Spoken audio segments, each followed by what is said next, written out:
Nasabat ang mahigit 1 milyong pisong halaga ng shabu mula sa dalawang high-value individual sa ikinasang bypass operation ng Southern Police District sa lungsod ng Taguig. Ang operasyon ay bahagi ng mas pinaigting na kampanya ng PNP laban sa iligal na droga at layunin nitong sugpuin ang mga sindikato na nagbabadya sa kaligtasan ng komunidad. Magbabalita dyan si Patrolwoman Juvie Jane C.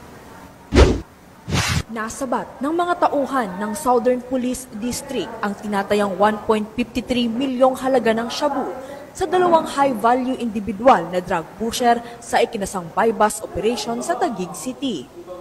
Kinilala ang mga naarestong sospek na sina alias Car, 35 taong gulang at alias Miriam, 30 taong gulang, kapwa residente ng Barangay Maharlika, Taguig City at mga part-time employees ng JNT. Naganap di umano ang operasyon sa pinagsamang mga persa ng SPD Drug Enforcement Unit, PDEA SDO, DID, DSOU, DMFB Taguig City Police Substation 7 sa Barangay Maharlika, Taguig City, dakong alas 11:45 ng gabi.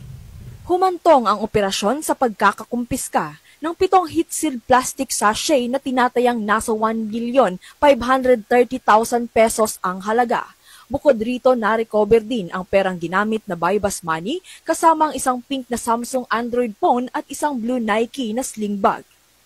Sasampahan ng pulisya ang dalawang sospek ng kasong paglabag sa RA 9165 o mas kilala bilang Comprehensive Dangerous Drugs Act of 2002. Mula dito sa Metro Manila, ako ang inyong PNN correspondent, Patrolwoman Juvie Jane C, alagad ng batas taga-taguyod ng Balitang Pulis.